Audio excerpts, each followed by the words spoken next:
effectivement, depuis février 2020, j'ai pris fonction. Tout de suite, un élément fondamental qu'il fallait faire, c'était le recrutement sur une base de test à travers un cabinet indépendant pour mettre en place mon équipe, donc 11 directeurs et 38 chefs de département.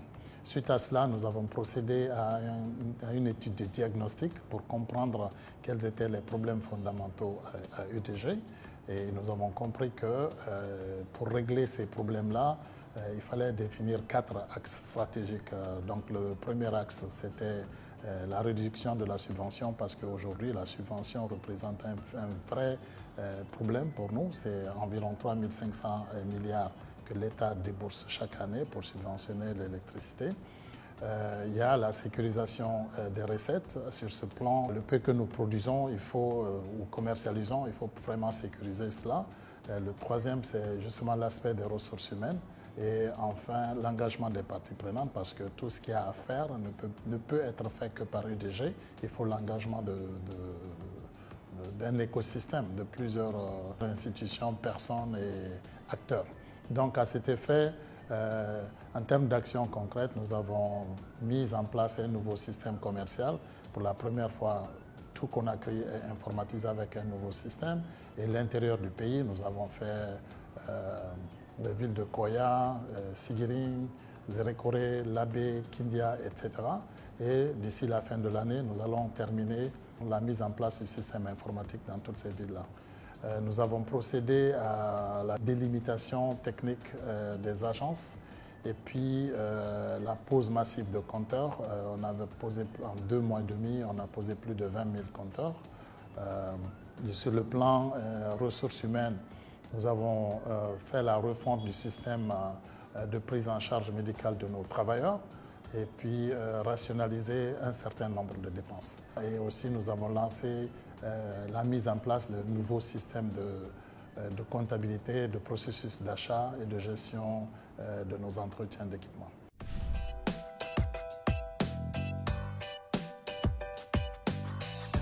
Aujourd'hui, il y a quand même suffisamment de courant et régulièrement, qui fait que les attentes ont augmenté et c'est normal. Plus il y a le courant, plus les gens ils en veulent. Et puis l'accès à l'électricité est exprimé aujourd'hui par les citoyens comme un droit et non un privilège. Donc je comprends cela parfaitement.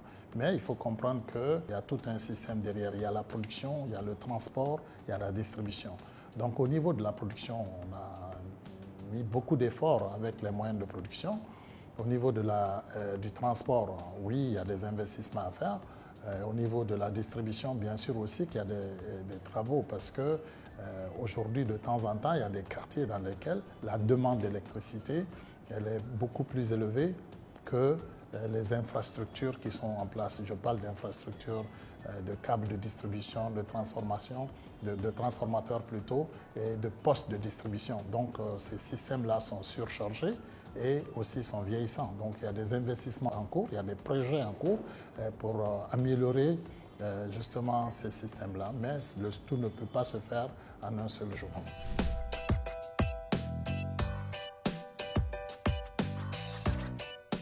Malheureusement, le monde a été frappé par cette pandémie, notamment en 2020, et beaucoup de pays ont réagi pour riposter contre la Covid. La Guinée a jugé nécessaire aussi d'intervenir auprès de sa population. On est allé jusqu'à 9 mois de prise en charge de certains consommateurs. Donc ces consommateurs sont les consommateurs qui sont au tarif ménager. Donc le premier et le deuxième tarif ont été pris en charge, mais pas la troisième tranche. Donc aujourd'hui, la prise en charge elle est finie depuis décembre l'année dernière. Donc aujourd'hui, les facturations sont des facturations au plein pot.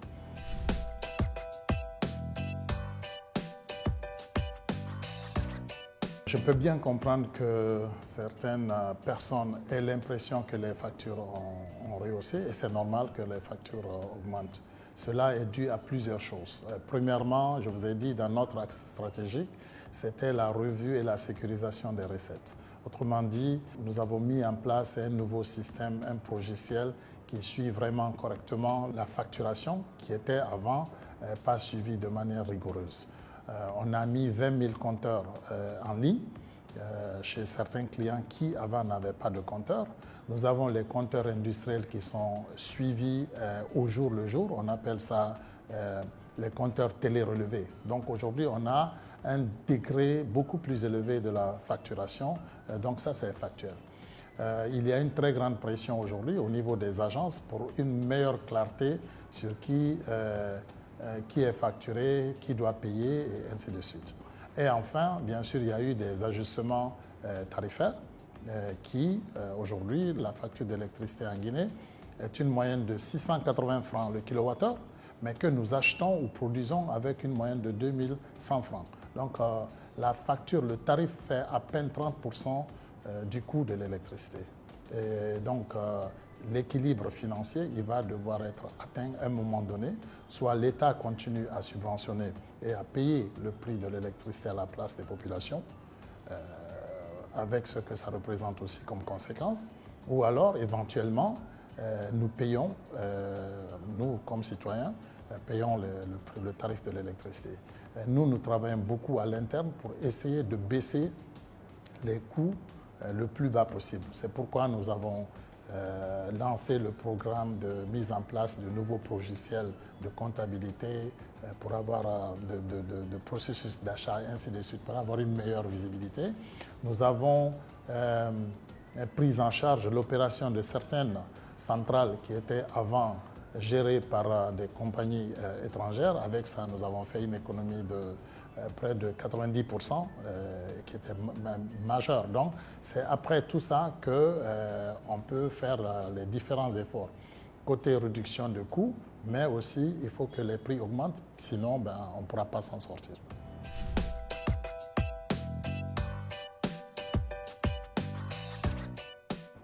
L'État guinéen subventionne l'électricité.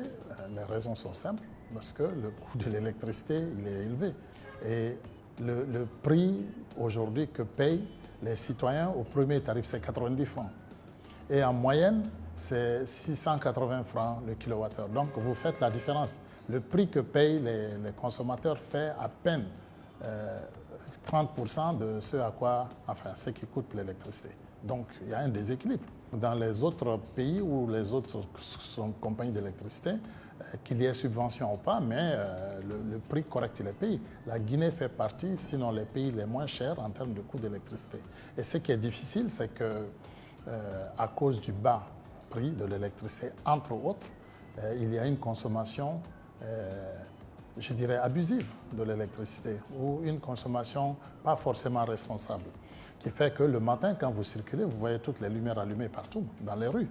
Et ça coûte de l'argent, ça coûte très cher. Alors, augmenter le tarif de l'électricité ne veut pas forcément dire augmentation de la facture du consommateur. Ça peut seulement amener aussi un changement de comportement.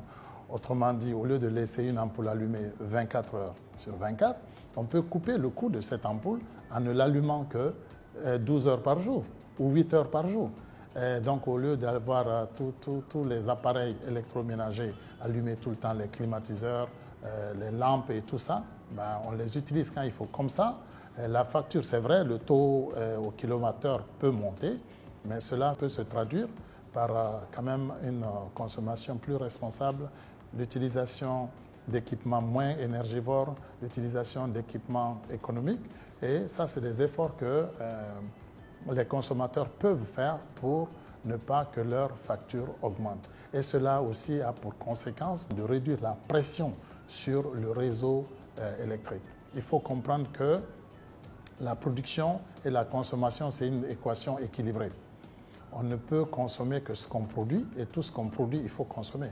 EDG n'a aucun intérêt à avoir de l'électricité qu'elle ne déploie pas. D'ailleurs, ça ne marche pas comme ça. Tout ce qu'on reçoit, il faut qu'on essaie de distribuer. Si on ne fait pas ça, ça ne marche pas. Commercialement, ça ne marche pas, et techniquement aussi, ça ne marche pas.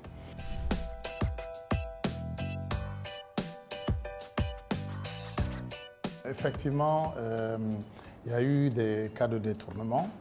Et comme je vous ai dit, à UDG, nous sommes en train de faire beaucoup de réformes. La mise en place de nouveaux systèmes, de nouveaux logiciels, systèmes de paye et tout ce qui va avec. Donc, chemin faisant, nous trouvons des cas d'anomalie. Notamment, il y a eu un système qui a été découvert selon lequel il y a un réseau de 53 personnes qui était utilisé pour faire du surpaiement de salaire. Donc après, pour être redistribué entre ces individus-là. Donc on a fait l'audit et on a trouvé les montants et on a trouvé les personnes incriminées. Il y a eu un conseil de discipline qui a été mis en place. Ce conseil de discipline a fini son travail et a fait des recommandations sur lesquelles la direction va agir.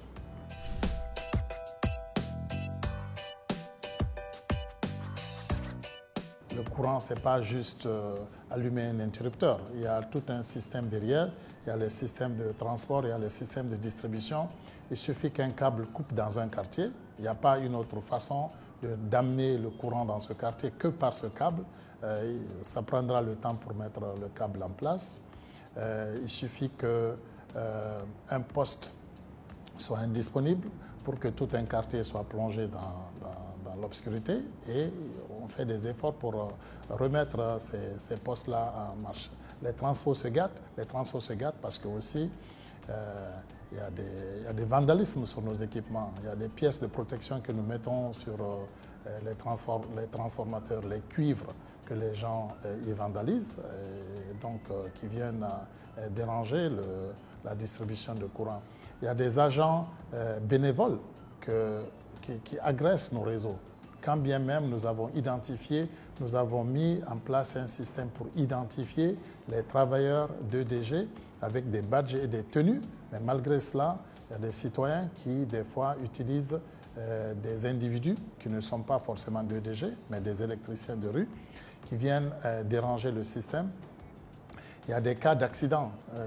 L'autre fois, c'est 4 poteaux qui ont été arrachés par les vents. Et ces 4 poteaux-là, on ne peut pas les mettre en quelques heures. Ça prend des jours pour implanter des poteaux, mettre du ciment et remettre l'électricité. Donc, dans certains cas, le temps d'intervention des DG est rapide. Dans d'autres cas, pour des facteurs exogènes, nous ne pouvons pas intervenir en un clin d'œil.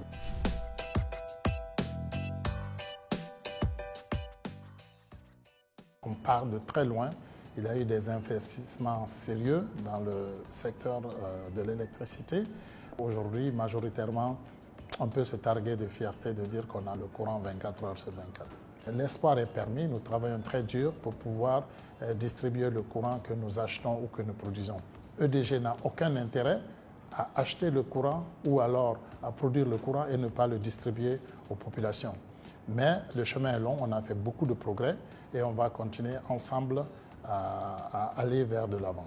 En attendant, il faudrait que les gens y payent leur facture d'électricité pour qu'on ait de l'argent pour investir, pour pouvoir améliorer le réseau de distribution. Pour réduire la subvention, c'est continuer à économiser l'énergie. La nuit, il faut allumer là où c'est nécessaire et éteindre là où ce n'est pas nécessaire. Le jour, éteignez le courant.